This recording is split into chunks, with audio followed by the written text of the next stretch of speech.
Hey guy, welcome back to my YouTube video channel. Again, today I invite Dr. Itay Machealoff, inventor of IVENEER, coming back to my channel.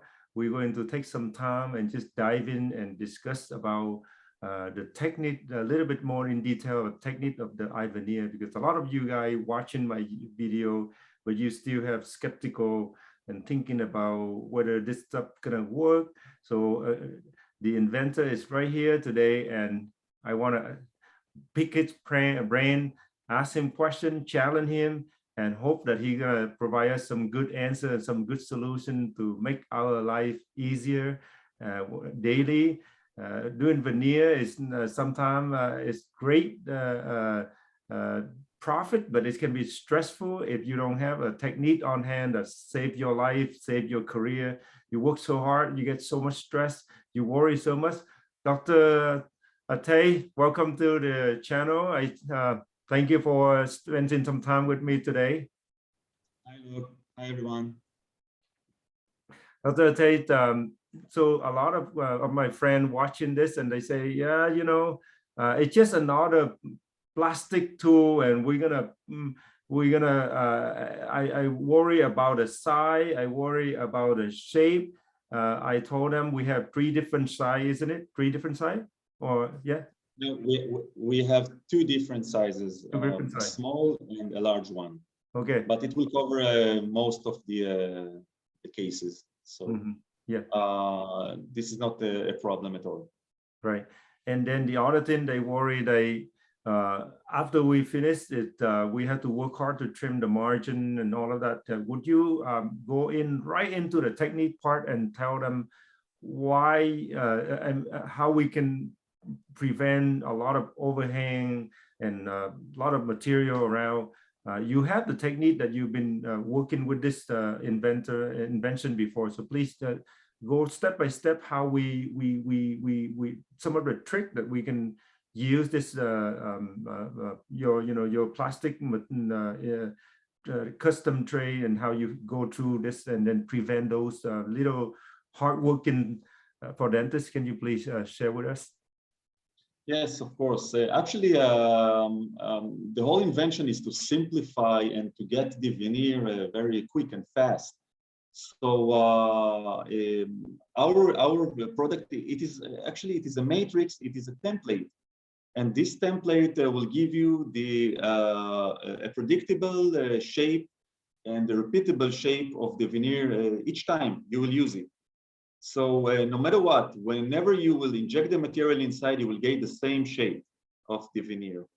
The technique is fairly simple. You have to sit the matrix on the teeth which you would like to have the veneer. The teeth can be non-prepared, minimally prepared, or prepared like you preparing a ceramic veneer. Once you sit the matrix and it sits passively, you have to do one more thing, and it is to close the palatal area with flowable composite, all the small opening, to close them. You cure it, and once you will cure it, you will get a fixed matrix, so it won't move. So you sit the matrix, you close the palatal area with flowable composite, you cure it, and then you have a fixed system. Then you can take the flowable composite material and inject it with a little bit pressure. You take it out and you cure it twice than you usually cure composites. Why? Because of the plastic shell. So when you do it, you will get, after you take out the matrix, you will get a perfectly shaped veneer that you will hardly have to finish and polish, because it will be the same shape all the time, and you don't have even to work with the turbine and with the burr. So this technique is very, very consistent, it's very fast, and it's very simple, and you don't have to work hard afterwards in order to get the shape of the veneer. Okay. So the other question that I want to ask before we forget is, um, would you suggest some of the flowable composite material that would you on your hands that you have been using that it worked well? You mentioned the GC, right? Flowable, and Yes, the injectable from GC is a very good universal new next generation flowable composite because of the high rate of the filler. I find it quite strong with good polishability and color resistant. Another good composite next generation is the Tokayama, is another good one. But basically, you can choose each composite that you like. But it's very important that the composite will have a good characteristics, at least as like the conventional composite that we use today. Also, you mentioned that you use in B1, A1 shade, A opaque, bleaching shade, extra bleaching shade, adult enamel, kid enamel. I just want to name it out. So that's where my dentist friend Yes, who yes. when they use it, they have some stuff ready for every case. Otherwise, they feel lack of confidence when they say, "Oh, I don't have enough tool."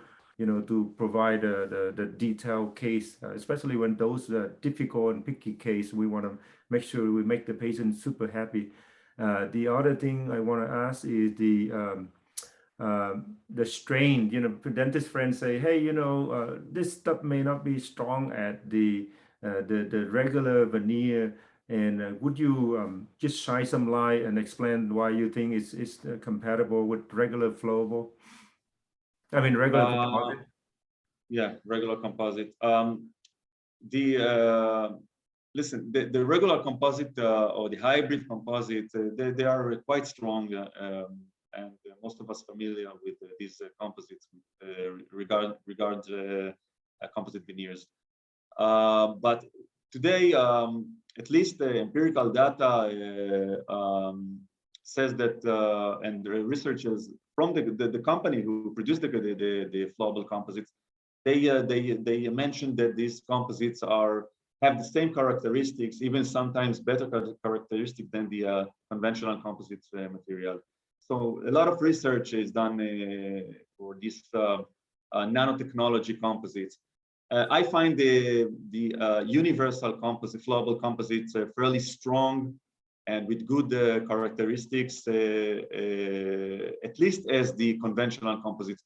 But at the end, it's in the hands of the dentist. Okay, what he feels when he works, and he gets some data, and he take some data after a couple of years, and he check his work.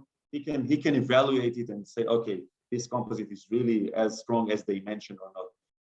I work more than 15 years with these composites. Lately with the universal composites, flowable composites, and I find them very, very strong and with good characteristics. So this is in my hands. Okay.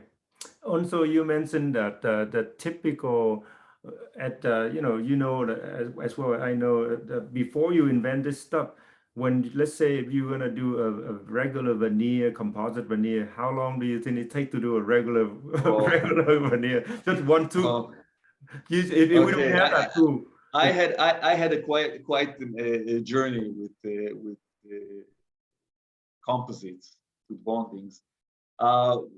I started, when I finished, I started as a young dentist. I wanted to do the layering technique, the Panini's technique, and I really struggled with it. I did it quite well, but it takes a lot of time to do it, the layering technique, and the results are not consistent, and it really depends on your mood and your skills, hand skills.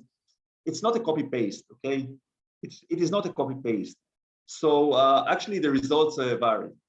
And then I came across the flowable composites, and I decided, okay, let's try to do it with flowables because it's faster for me. And I was working freehand, flowable. This is the term, freehand and flowable. And I was doing this, I was doing it faster, much faster than with conventional the conventional technique. And then it came to my mind, okay, what if we will have a kind of matrix or template that I will just have to inject it inside and not starting to manipulate it with the probe and get the shape. And this was the time when the idea for IVENEER came out. And I can tell you that this matrix, it's just a tool to help us to have the shape. So I don't have to shape it to get the shape of the veneer. I don't have to have the manual skills and to be so artistic. I just inject it and I get the shape that I really want. And to tell you the truth, even me that I'm so experienced with composite veneers and I do freehand very fast, I find out that with this template, it's even better than my work. So I'm really glad that we came up with this idea. Super fast. Exactly. You know, an experienced dentist like you and me for close to 20 years. Let's say if somebody just come in and we don't have this template, we probably spend an hour to make them happy, just 1 hour to make one tooth beautifully happy. And with this one, how fast can you honestly say, let's say you're so slow on that day, how fast can you get it done for one tooth?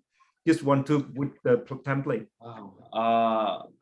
You know, the tech, I always, my techniques, even with the IVENEER, with this matrix, I always try to find a good tips and tricks. And it's true for all of us. Okay, so I came up with a lot of good tricks and tips that I do it even faster than I thought I would.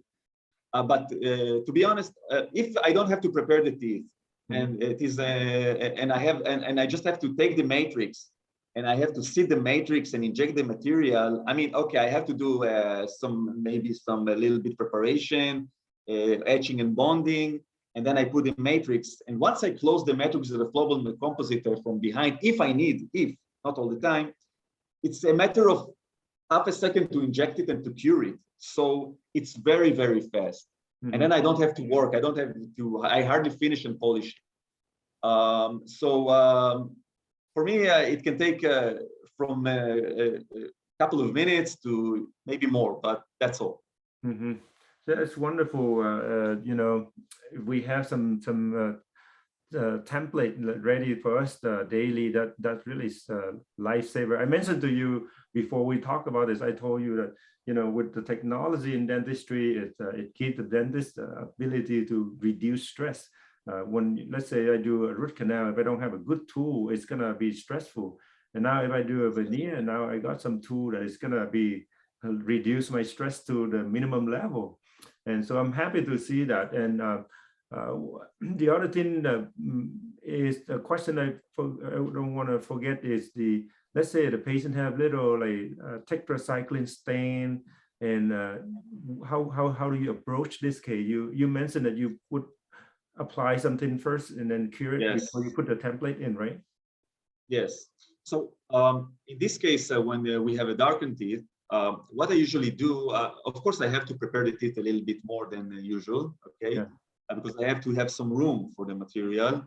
And then I used to work with the pink opaque to block the color and then to put the composite. But I've realized that if I work with the pink opaque, the color, the final color will be without life. Okay, so it will get the color of the final shade I put, and it will be too dark for me without translucency and transparency. So it will be a teeth without life. So what I decided to do is I just put aside the pink opaque, and I just use an opaque.